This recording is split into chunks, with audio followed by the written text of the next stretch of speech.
Good day! I am here again. I'm Teacher Michelle.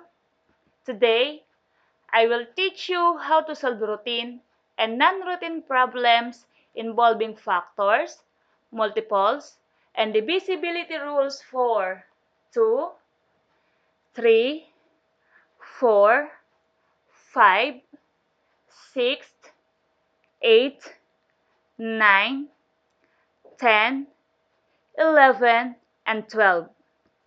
So, we need to recall all the divisibility rules that we have learned in the past lesson. Before we proceed with our lesson, let's have a quick review of factors and multiples. What do you mean by factors? Factors are numbers that we multiply to get another number. For example, what are the factors of 30? We're going to think of a number that when we multiply, we're going to get 30. 2 times 15 is 30. 3 times 10 is 30. 6 times 5 is 30. The factors of 30 are 2, 3, 5, 6, 10, and 15. What do you mean by multiples? Multiples is the product of a number and any counting number. Example, what are the multiples of 6? We're going to get the first 5 multiples of 6. 6 times 1 is 6. 6 times 2 is 12. 6 times 3 is 18. 6 times 4 is 24. 6 times 5 is 30. The first 5 multiples of 6 are 6, 12, 18, 24, and 30. There are steps in solving word problem that we need to follow.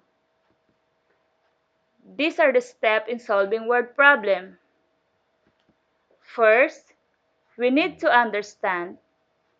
Typically, this answer the question, what is asked, and what are the given facts.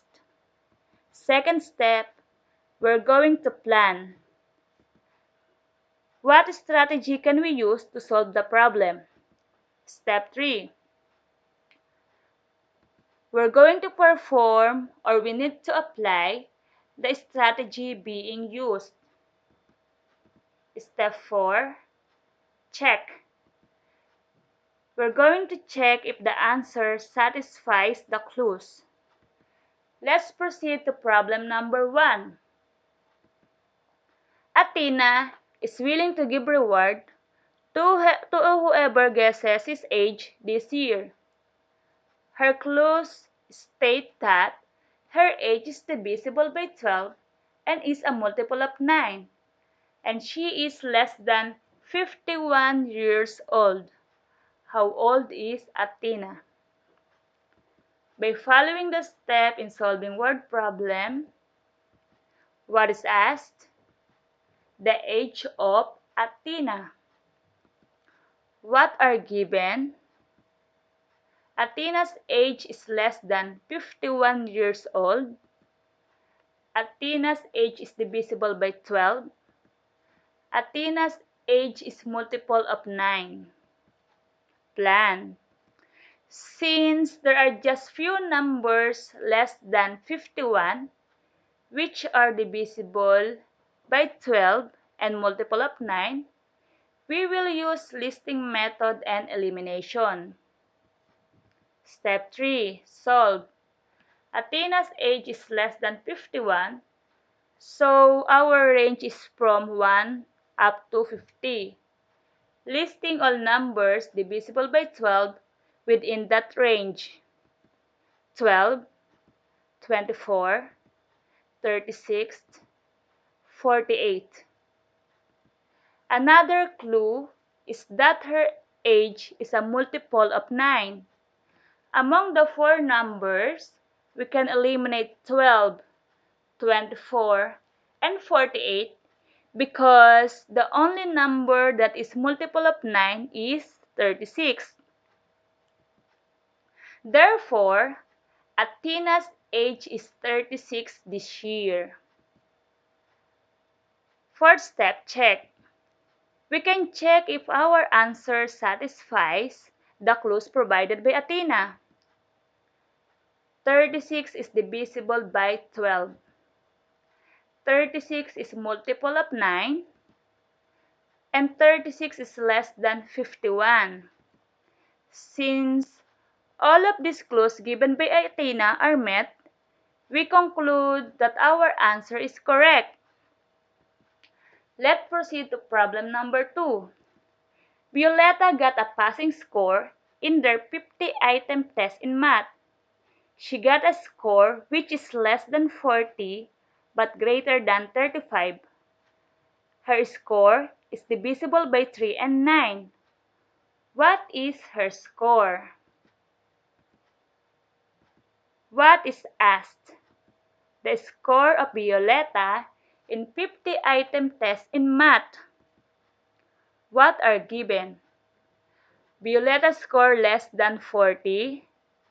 Violeta's score greater than 35. Violeta's score is divisible by 3 and 9. Since there are just few numbers less than 40 but greater than 35, we will use listing method and elimination. Violeta's score in math is less than 40 but greater than 35. Listing all numbers divisible by 3 and 9. The number less than 40 but greater than 35 are 36, 37, 38, and 39. Let's proceed to divisibility rules by 3. 36 is divisible by 3. 37 is not divisible by 3. 38 is not divisible by 3. 39 is divisible by 3.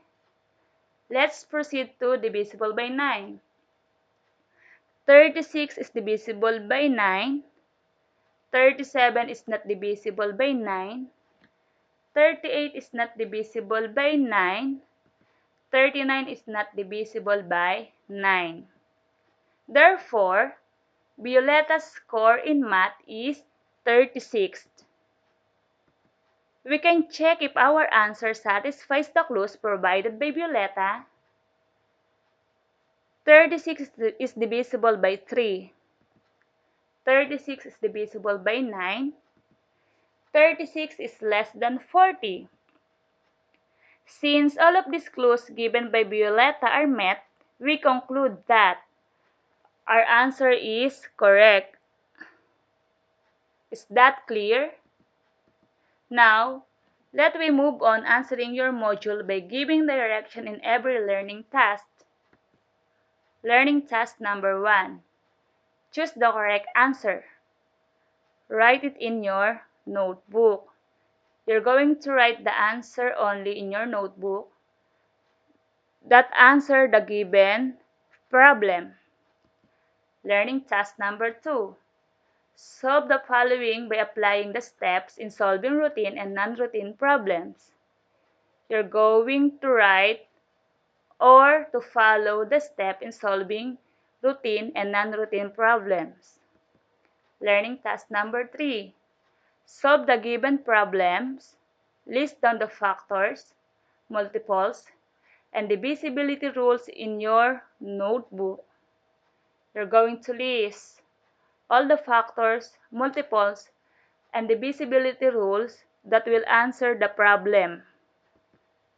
Thank you for your listening. Hoping you learned to me today. Bye!